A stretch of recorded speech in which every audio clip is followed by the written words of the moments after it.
Do you remember that MASH game we used to play at recess where you'd try to predict your future house, job, pets, and stuff like that? Well, science hasn't determined the accuracy of that particular methodology. There actually is a test that can predict at least one aspect of a kid's future, whether or not they'll develop diabetes. A positive result means you are going to get type 1 diabetes at some point in your life. And while there are a lot of benefits to knowing about it, we have no idea what that knowledge would do to a kid. So is it always worth it to know your future?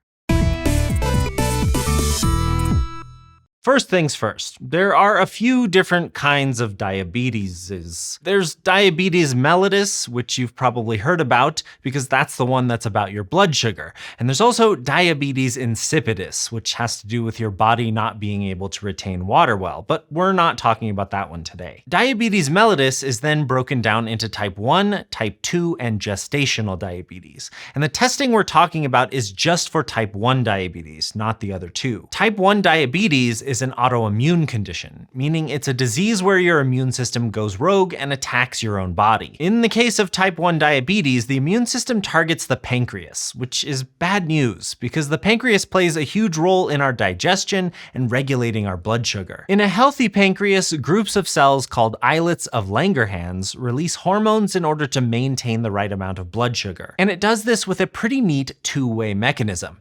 The islets have alpha cells that produce glucagon, which tells your liver and fat cells when it's time to release some glucose and raise your blood sugar. But they also have beta cells, which produce insulin, and that insulin gives your cells the signal to absorb glucose out of the bloodstream, giving them their energy and bringing the blood sugar levels back down. Glucagon and insulin are essentially in a friendly game of tug-of-war, maintaining your blood sugar and energizing cells as needed. But for someone with type 1 diabetes, their immune system is attacking the pancreas and destroying those beta cells. And no beta cells means no insulin, which means dysregulated blood sugar levels. Research has shown that there is a genetic component to developing type 1 diabetes, since having a family history of type 1 diabetes increases your risk of developing the disease at some point. It seems like specific alleles of the HLA region of the genome may also be to blame, since that part makes antigens that are responsible for helping your immune system figure out what's supposed to be in your body and what isn't. But inheriting those HLA alleles only explains some of the risk. As many as 90% of people with type 1 diabetes don't have any family history of the disease,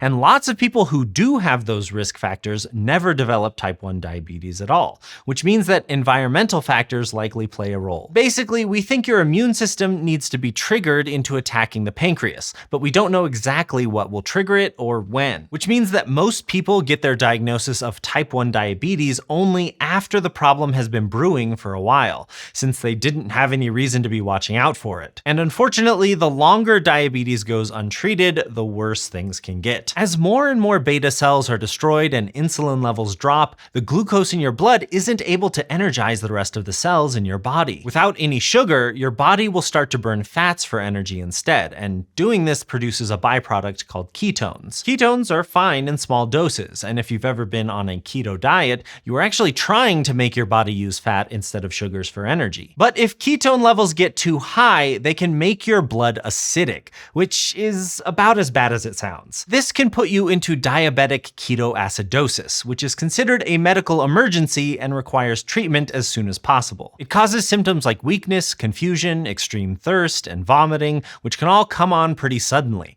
And if it's left untreated for too long, it can even lead to brain swelling, comas, and death. It's usually at this point that people go to the doctor or emergency room and are tested for diabetes. For anywhere from 20 to 70% of children, going into diabetic ketoacidosis is what gets them diagnosed with type 1 diabetes in the first place. That's a lot of people, and since it can be, fatal, there's a lot of interest in getting people diagnosed before it gets this far.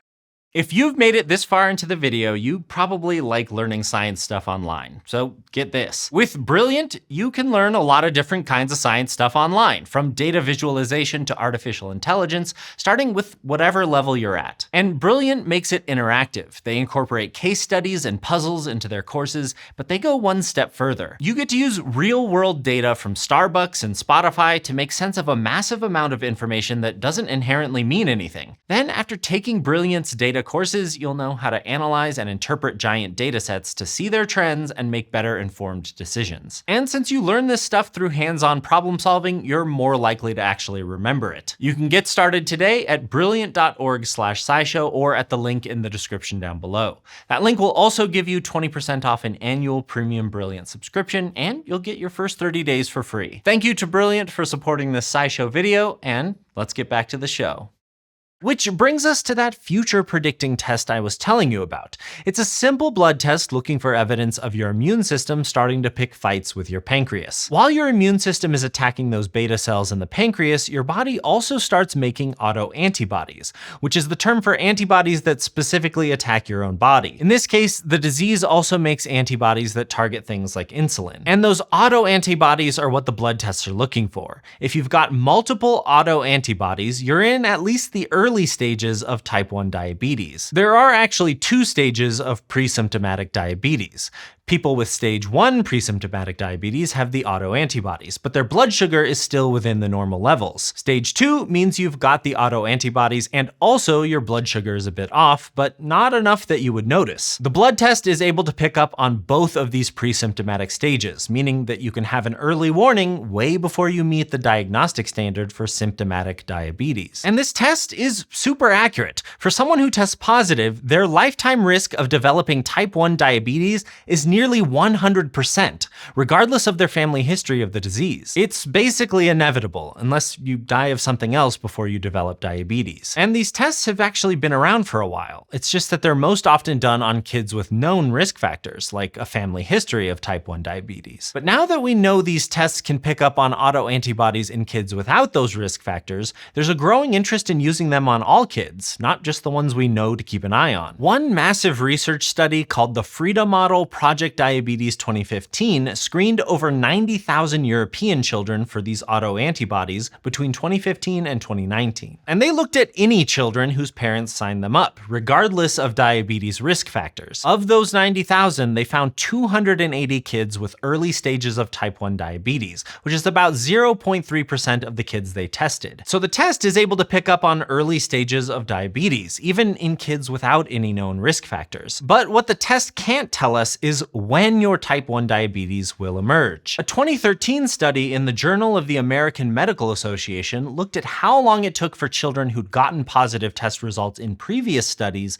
to officially develop type 1 diabetes. And they found that 69.7% of patients with multiple autoantibodies had developed type 1 diabetes within 10 years of their initial blood test, and over 84% were diagnosed within 15 years. But there was a lot of variation in when exactly they got that diagnosis. Disease onset was anywhere from a few weeks after the blood test all the way up to 18 years later, and other studies have demonstrated that it can take decades for a person to progress to symptomatic type 1 diabetes. About 11% of children who had multiple autoantibodies develop type 1 diabetes each year. It's almost like a perpetual game of hide and seek, where you know you'll get found eventually, you just won't know when it's coming. But realistically, that game is happening anyways, whether someone knows they've got the antibodies or not. From an ethics perspective, deciding who gets this test and when isn't all that cut and dry. We're talking about testing children as young as 2 or 3, and a positive test result could mean they'll get sick right away or not until adulthood. It's effectively a sword of Damocles hanging over a toddler's head,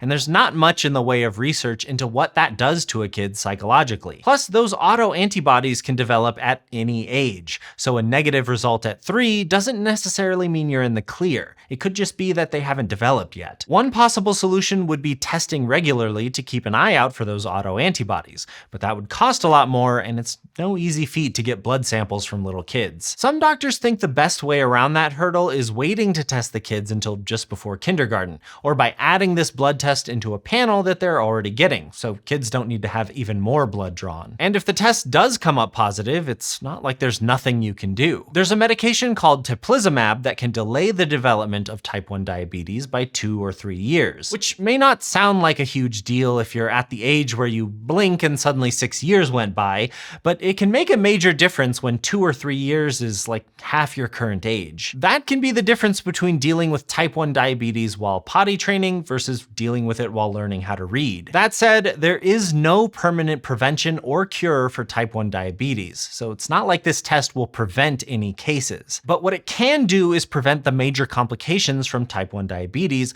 like diabetic ketoacidosis. Avoiding a diabetic ketoacidosis emergency is huge, since many of the kids who get it end up in the pediatric intensive care unit and can have permanent damage. Studies from both Germany and Colorado found that of the children diagnosed with pre-symptomatic diabetes via the blood test, the rate of diabetic ketoacidosis was between 2.5 and 4%. And like we said at the beginning, as many as 70% of diabetic children go into ketoacidosis before getting their diagnosis. So that's a huge immediate reduction in harm from something that can be life-threatening. As far as long-term implications, right now we don't know what psychological effects this would have on the kids who test positive. After all, knowing that you're inevitably going to get a serious diagnosis that you can't cure or prevent is pretty heavy, even for an adult. Never mind for kids who may not fully understand what this information means. And because of that, it's unclear what tools will be needed to manage the emotional toll this kind of thing could have. But there's another argument to be made that knowing early means that you can prepare the child and teach them about the diagnosis in stages. So it's not so much of a shock when all of a sudden they need to know about monitoring blood sugar and insulin. So all in all, this blood test is a major step in possibly preventing kids from going into ketoacidosis, which would be huge. And it's at least one way that knowing a negative future outcome before it happens can be a good thing, even if you can't stop it.